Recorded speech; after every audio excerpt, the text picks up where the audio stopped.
네,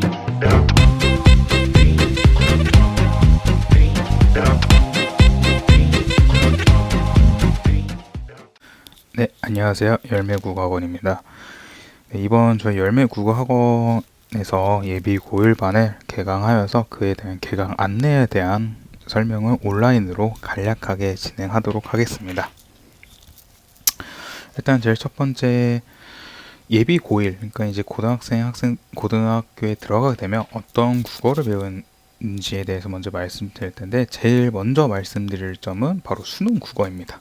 그래서 수능 국어에 대한 설명을 먼저 간략하게 설명을 드리고, 그래서 이에 대한 수능 국어를 어떻게 고등학교 3년 동안에 대비를 해야 되고 어떤 식으로 학습을 해야 되는지에 대해서 말씀을 드리도록 하겠습니다. 일단 먼저 수능 국어 같은 경우에는 문학, 독서, 화법과 작문, 언어와 매체 이렇게 네 가지 과목이 있고요. 고등학교 1학년부터 2학년까지는 이 전체적인 수업을 다 진행을 하고, 고등학교 3학년부터는 이 화법과 작문과 언어와 매체 중에 하나를 선택하여서 선택 과목으로 이제 수능에서 시험을 보는 것이 바로 지금 현재 수능 국어의 과목입니다.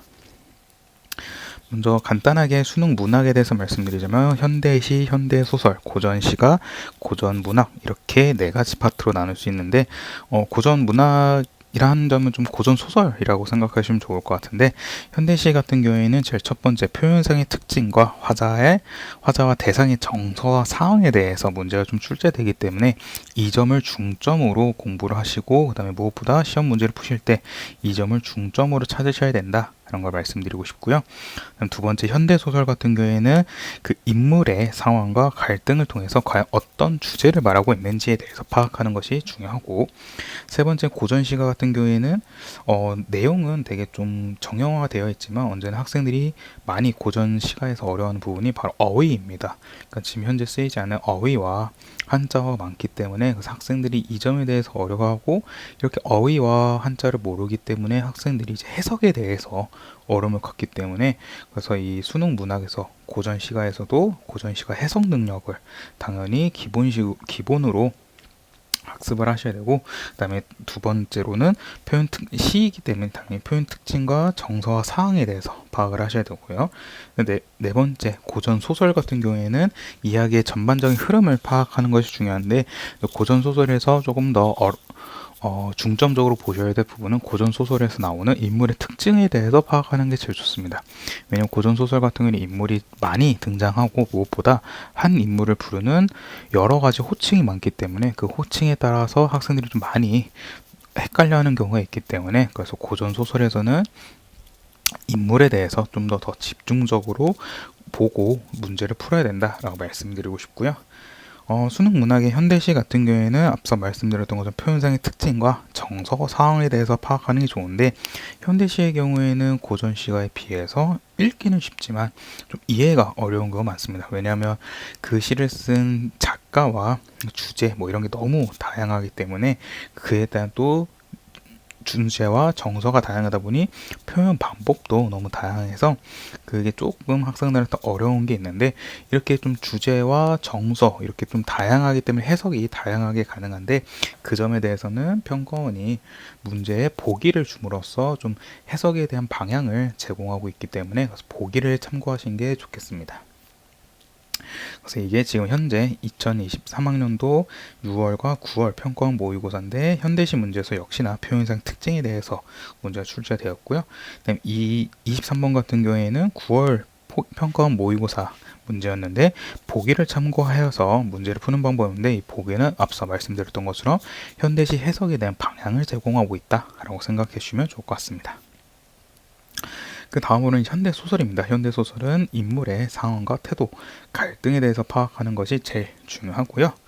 그래서 이제 수능 문학의 현대소설 역시 다양한 해석이 가능하기 때문에 꼭 보기를 읽고, 보기에 대해서도 그 현대소설의 흐름을 파악할 수 있는 그 흐름에 대한 방향을 제공한 게 바로 보기이기 때문에 꼭 보기를 읽고 문제를 푸셔야 된다라고 말씀을 드리고 싶습니다. 네, 그 다음에 28번 같은 문제는 인물에 대한 문제인데 이제 현대 소설 역시 인물이 겪고 있는 상황과 태도, 갈등 이런 것들을 통해서 주제를 말하고 있기 때문에 인물이 겪고 있는 상황, 정서, 뭐 갈등 이런 걸 당연히 다 파악하고 있어야 된다 이런 걸 말씀드리고 싶습니다. 네, 고전 문학인데 고전 문학은 해석 능력과 표현 특징, 인물의 특징에 대해서 파악하는 게 제일 중요하고요. 고전 작품의 경우에 현재 쓰이지 않은 어휘와 한자가 많기 때문에 어려운 것이 절대 내용이 어려운 것은 아닙니다. 근데 이게 이번에 18번 문제인데 이게 이제 고전 소설 속 여러 인물에 대한 건데 지금 문제를 보시더라도 인물이 한두 명 등장하는 게 아니기 때문에 그래서 여러 인물에 대한 특징과 그에 대한 갈등, 정서 이런 걸 파악하시는 게 제일 좋고요. 그 다음으로는 고전시가 작품인데 표현 특징과 정서에 대한 문제인데 이 표현 특징과 정서를 파악하기 위해서는 당연히 본문을 해석할 수 있어야 되기 때문에 당연히 고전시가 해석 능력 역시 중요하고 이 해석을 하기 위해서는 고전시가에 자주 등장하는 어휘와 한자 이런 것들을 잘 알고 있어야 된다라는 걸 말씀드리고 싶습니다. 그래서 수능 문학의 경우 문학 기초 개념을 통해서 표현 특징에 대한 학습을 확실하게 하고요.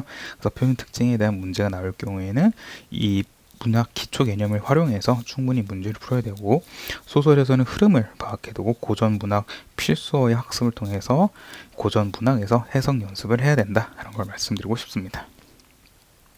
그 다음으로는 이제 수능 국어에서 가장 어려운 부분이죠. 독서입니다. 독서는 이제 점차 너무 어려워지고 또 무엇보다 내용이 한두 분에서 나오는 게 아니라 정말 여러 분야에서 다양하게 등장하기 때문에 그래서 본문 내용을 예전에는 좀 배경 지식 알고 문제를 푸는 것도 좋았지만 요즘은 이제 배경 지식 당연히 기본적으로 알고 있어야 되는 게 되게 좋고요. 무엇보다 제일 중요한 건 배경 지식이 아니라 주제별, 그러니까 독서 지문의 주제별로 어떻게 독해를 해야 되고 어떤 식으로 문제 적용하는지를 꾸준하게 계속 연습하는 게 수능 국어 독서에서 가장 중요합니다. 이번에 이제 인문예술시인데 인문예술시는 정말 본문 내용이 길었습니다. 근데 대신 정보량이 많은 만큼 문제수가 많았는데 정보량이 많다는 것은 그에 대한 정보가 엄청 많고 문제를 풀 수 있는 힌트가 많기 때문에 그래서 본문 내용을 꼼꼼하게 확실히 이해하면서 문제를 푸신 게 제일 좋고요. 이 과학기술 지문 같은 경우에는 정보량이 매우 짧았습니다. 그래서 정보량이 짧을 경우에는 적은 정보로 문제를 풀어야 되기 때문에 조금 더 어려울 수 있고 무엇보다 이 적은 정보에서 제공하는 정보를 바탕으로 확실하게 본문 내용을 이해하고 문제 적용할 수 있어야 되는 수론력과 독해력 문제가 필요한 과학기술 지문이었습니다. 수능 국어 독서에서 이제 고난이도 문제가 이렇게 출제되는데 본문 내용을 보기에 맞춰서 이제 적용해서 문제를 푸는 건데 이 문제에서 좀 학생들이 많이 어려워합니다. 특히 이제 3점짜리이기도 하고 그다음에 가뜩이나 본문 내용도 길었는데 보기까지 있으니까 학생들이 많이 어려워하는데 너무 걱정하실 필요 없는 게 이 보기 같은 문제는 언제나 저희가 푸는 건 국어 문제이기 때문에 국어 문제에서 제공한 제시문에 다 답이 있습니다. 물론 이 말을 정말 다른 선생님도 많이 하시지만 이 본문 내용 그래서 본문 내용을 어떻게 문제 적용해야 되는지 이 방법을 꾸준하게 계속 연습해두고 그냥 무작정 본문 내용에 답이 있으니까 본문 내용에서 답을 찾자 해가지고 첫 번째 문단부터 마지막 문단까지 다시 확인하는 건 정말 시간적으로 비효율적인 방법이기 때문에 그래서 문제를 풀때 이 부분의 문단을 활용해서 이 문제를 풀어야 되겠구나. 이걸 이제 학생 스스로가 계속 독해하고 추론할 수 있는 정도로 이걸 계속 연습하는 게 수능 국어에서 되게 좋다라는 걸 말씀드리고 싶습니다. 그다음에 수능 국어 이제 문법인데 문법은 여기서 좀 문제만 제가 간략하게 갖고 온 건데 1, 2번 같은 경우에는 여기서 보면 문제만 있지만 여기 옆에 뭐가 있었냐면 그 문법 개념에 대한 제시문이 있었습니다. 그 다음에 3번 역시 보기에 문법 개념에 대한 개념을 제시하고 있기 때문에 수능 국어에 나오는 문법 같은 경우에는 문법 개념을 얼마나 암기하고 있느냐를 물어보는 게 아니라 수능 국어에 나오는 그 문법 내용을 얼마나 너가 이해하고 있고 이 이해를 바탕으로 어떻게 문제를 풀 수 있느냐가 중요하기 때문에 수능 국어에서 문법은 단순 암기하는 게 아니라 이해를 바탕으로 어느 정도 확실하게 알고 있어야 된다 이런 걸 말씀드리고 싶습니다. 그래서 저희 열매국어에서는 어떤 방향으로 예비고일 국어를 수업 준비를 하고 있냐면 제일 첫 번째 문학에서 가장 기본적으로 나오는 문학 기초 개념을 확실하게 꼼꼼하게 빈틈없이 예비고일 기간 동안에 확실히 다 잡아놓고요. 그리고 독서 지문 주제별로 어떻게 독해를 해야 되고 그 다음에 어떤 식으로 문제풀이를 해야 되는지 내비게이션 학습을 진행하고요. 문법 개념을 단순히 암기하는 것이 아니라 먼저 이해하고 그 다음 필요한 부분 암기하는 식으로 하는 것이 저희 열매 국어의 국어 수업입니다. 조금 더 자세히 보여드리면 국어 같은 경우는 이렇게 본문 내용을 문학 기초 개념을 먼저 수업을 하고 이 기초 개념을 적용할 수 있도록 문제에 같이 풀어보는 식으로 하고요. 앞서 말씀드렸던 것은 고전시가 어휘를 암기해야 되기 때문에 고전시가 필수 어휘 120개 단어를 저희가 선별해서 같이 학습을 돕고 있습니다.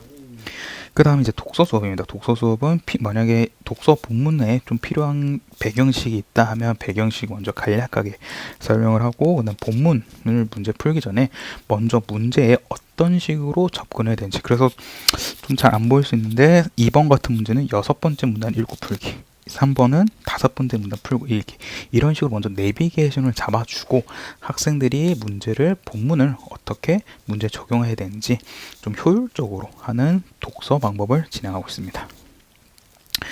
문법은 앞서 말씀드렸던 것처럼 먼저 개념을 확실하게 이해하고 그 이를 바탕으로 암기를 하는 식으로 문법을 준비하고 있습니다. 네, 여기까지 열매 국어학원의 예비 고1 반 커리큘럼에 대해 설명드렸습니다. 좀 온라인으로 좀 빠르고 좀 간략하게 설명드리기 위해서 좀 빠르게 넘어간 부분이 있는데, 언제든지 저희 예비 고1 반 개강에 대해서 혹은 커리큘럼에 대해서 궁금한 점 있으시면 언제든지 편하게 저희 열매 국어학원 연락처로 연락 주시거나 혹은 저희 유튜브, 네이버 블로그 아니면 인스타그램에도 저희가 다 활발하게 학원에 대해서 소개하고 있다 보니까 그걸 보시고 저희한테 연락 주셔도 감사할 것 같습니다. 네, 여기까지 열매 국어학원이었습니다. 감사합니다.